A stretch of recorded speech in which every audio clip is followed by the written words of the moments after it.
Hello बच्चों, let's read this question. The question says there are 3 protons and 4 neutrons present in an atom. Valency of the atom will be option first 3, option second 8 and option third 4 and option fourth 1. तो इस question के अंदर हमें पूछ रखा है कि एक एलिमेंट है जिसके अंदर 3 प्रोटॉन हैं और 4 न्यूट्रॉन्स हैं, तो उसकी वैलेंसी कितनी होगी. तो बात करते हैं हम लोग की कंसेप्ट की. कंसेप्ट की यदि बात की जाए, की कंसेप्ट, तो की कंसेप्ट हमारे पास क्या होगा. हम सबसे पहले देखेंगे कि जो वैलेंसी है वो होती क्या है. तो वैलेंसी जो होती है बेसिकली किसी भी एटम के लिए उसकी कंबाइनिंग कैपेसिटी होगी, यानी कि वो कितनी कैपेसिटी के साथ दूसरे एटम के साथ कंबाइन कर सकता है. कोई भी एलिमेंट जो होता है वो अपना ऑक्टेट कंप्लीट करना चाहता है, और ऑक्टेट कंप्लीट करने के लिए वो जितने इलेक्ट्रॉन डोनेट करेगा या कह सकते हैं कि लॉस करेगा, और जितने इलेक्ट्रॉन गेन करेगा या फिर जितने इलेक्ट्रॉन शेयर करेगा, तो उन इलेक्ट्रॉन्स के नंबर को हम क्या बोलते हैं, वैलेंसी बोलते हैं. इट इज़ बेसिकली यदि मैं यहाँ पे लिखना चाहूँ तो मेरे पास क्या हो जाएगा, it is the number of electrons, it is the number of electrons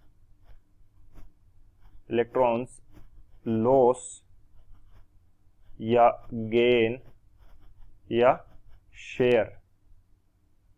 shared by atom to complete its octet.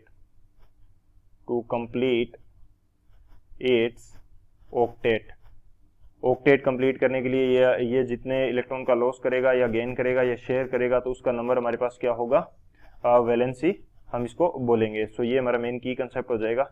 इस की कंसेप्ट की हेल्प से इस क्वेश्चन को सॉल्व करते हैं. तो बात करते हैं सॉल्यूशन की यदि बात की जाए तो सॉल्यूशन हमारे पास क्या हो जाएगा. इस क्वेश्चन के लिए हमें बोल रखा है कि जो एलिमेंट दिया है उसके अंदर नंबर ऑफ प्रोटॉन्स कितने हैं, 3 है, और नंबर ऑफ न्यूट्रॉन्स कितने हैं, 4 है.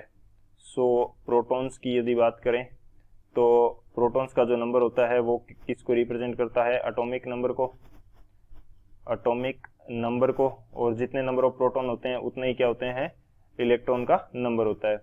या बोल सकते हैं कि ये भी क्या हो जाएगा, नंबर ऑफ इलेक्ट्रॉन्स की क्या होगा, इक्वल होगा, नंबर ऑफ इलेक्ट्रॉन्स के इक्वल होगा, जो कि हमें क्वेश्चन के अंदर कितना दे रखा है, 3 दे रखा है. अब यदि मैं 3 इलेक्ट्रॉन के लिए क्या लिखता हूँ, इलेक्ट्रॉनिक कन्फिग्रेशन लिखता हूँ, तो ये मेरे पास क्या होगा, 1s2 एंड 2s1. सो ये हमारे पास के शेल हो जाएगा जिसके अंदर 2 इलेक्ट्रॉन हैं, और ये हमारे पास क्या हो जाएगा, एल शेल हो जाएगा, यानी कि आउटर मोस्ट शेल, या इसको वैलेंस शेल भी बोलते हैं. सो इसके अंदर इलेक्ट्रॉन्स का नंबर कितना है, इसको बेसिकली क्या बोलते हैं, वैलेंस शेल बोलते हैं. सो इसके अंदर नंबर ऑफ इलेक्ट्रॉन्स हमारे पास 1 है. ऑक्टेट इसका क्या है, कंप्लीट नहीं है, क्योंकि इसके 2p में इलेक्ट्रॉन कितने हैं, 0 है. 2p में इलेक्ट्रॉन कितने हैं, 0 हैं, और इसके पास 2s के अंदर कितना इलेक्ट्रॉन है, 1 इलेक्ट्रॉन है. ऑक्टेट कंप्लीट करने के लिए कितने इलेक्ट्रॉन चाहिए, 7 मोर इलेक्ट्रॉन्स इसको रिक्वायर्ड हैं. 7 मोर इलेक्ट्रॉन्स इसको क्या है, रिक्वायर्ड है कंप्लीट करने के लिए. तो ये 7 मोर इलेक्ट्रॉन क्या कर सकता है, या तो ये 7 मोर इलेक्ट्रॉन क्या कर ले, गेन कर ले, या फिर किसी कंपाउंड बनाने के दौरान क्या कर ले, 7 इलेक्ट्रॉन्स का शेयर कर ले. तो इसकी वैलेंसी 7 हो सकती है. लेकिन 7 इलेक्ट्रॉन को गेन करना या शेयर करना इतना सिंपल नहीं होता.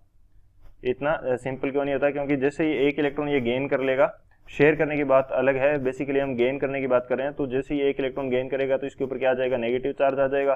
फिर दूसरा इलेक्ट्रॉन जब ये गेन करेगा तो नेगेटिव के बीच में क्या लगेगा, रिपल्शन लगेगा, और रिपल्शन का अमाउंट ज़्यादा होने की वजह से यहाँ पे 7 इलेक्ट्रॉन्स ये गेन नहीं कर पाएगा. सो अब इसके पास सेकंड ऑप्शन है कि ये जो इसके एल शेल के अंदर एक इलेक्ट्रॉन है, इसको क्या कर दे, रिलीज कर दे. और एक इलेक्ट्रॉन यदि रिलीज कर देगा तो के शेल के अंदर इसके पास 2 इलेक्ट्रॉन आ जाएंगे, और 2 इलेक्ट्रॉन आने के बाद में इसका क्या हो जाएगा, डबलेट कंप्लीट हो जाएगा, which is as stable as octet, जो कि ऑक्टेट की तरह स्टेबल है.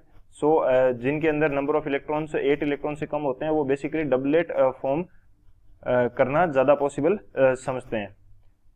यानी कि यदि हमारे पास 8 इलेक्ट्रॉन से कम होने का बेसिकल मीनिंग ये है कि उसके अंदर टोटल नंबर ऑफ इलेक्ट्रॉन्स की मैं बात नहीं कर रहा हूँ. जैसे ये एग्जांपल है, 3 इलेक्ट्रॉन का एग्जांपल है, तो जिसके अंदर हमारे पास एक शेल तो कंप्लीट है, के शेल कंप्लीट है, जिसके अंदर 2 इलेक्ट्रॉन आ सकते हैं. लेकिन एल शेल जो है उसके अंदर मैक्सिमम 8 इलेक्ट्रॉन आ सकते हैं, लेकिन इसके अंदर एक ही है, तो 7 थोड़ी ले सकता है. ये 7 तो ज़्यादा रिपल्सन की वजह से ले नहीं पाएगा. तो इसकी वजह से ये क्या करेगा, ऑक्टेट कंप्लीट करेगा.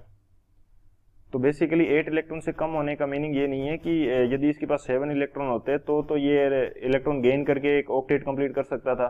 बेसिकली मैं बहुत कम इलेक्ट्रॉन जिनके अंदर होते हैं उनकी बात कर रहा हूँ, जैसे 1 2 3 ऐसे इस प्रकार से यदि इलेक्ट्रॉन है तो वो क्या करते हैं, डबलेट कंप्लीट करते हैं, ना कि ऑक्टेट।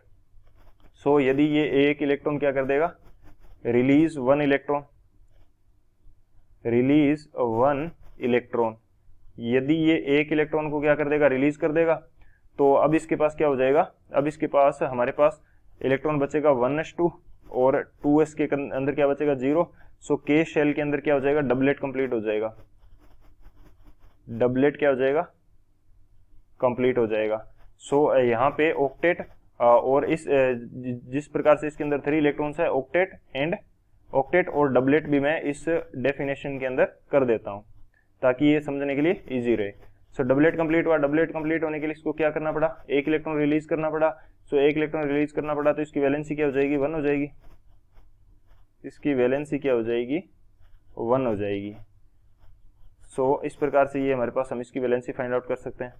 सो इस क्वेश्चन के लिए हमारे पास करेक्ट ऑप्शन जो है वो कौन सा हो जाएगा, जो ऑप्शन डी है हमारा वो करेक्ट हो जाएगा 1। So option D is the final answer. I hope you understood it well. Best of luck. Thank you.